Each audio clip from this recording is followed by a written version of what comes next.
Today we're going to talk about how to put a bridge back on, just in case you forgot.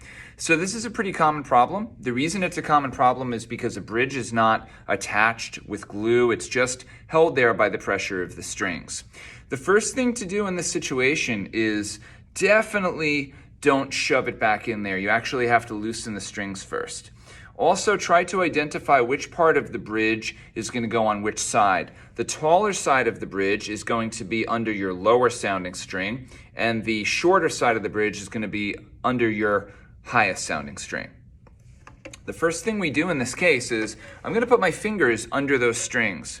The reason I'm going to do that is so that I can feel them as I'm loosening the tension of the pegs. So I've got my fingers under the strings and I'm loosening the tension of the pegs. I'm turning those pegs toward me, all of them toward me, in order to loosen those strings.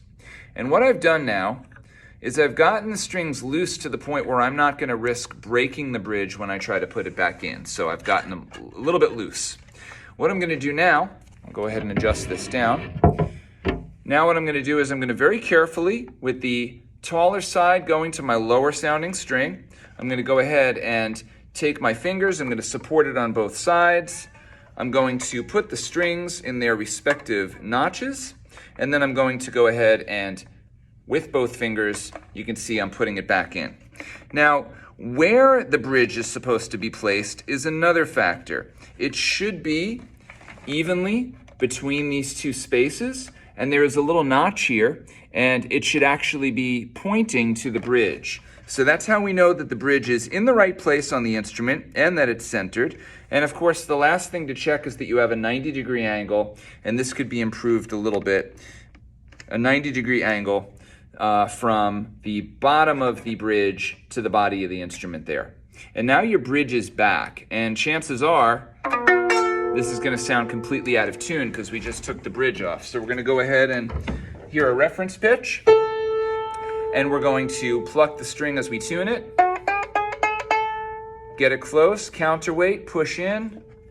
It's a little higher, so I'm going to adjust with my fine tuner, and then I'll do my D string next. Here's my D. So I'm listening to it the whole time. I'm a little flat, so I'm going to go a little bit more with the peg. Now I'm going to check both strings. The D made my A go out, which we talked about in the video, so I'm fixing that. And you would just go ahead and do the rest of the strings and check them all and get them all in tune.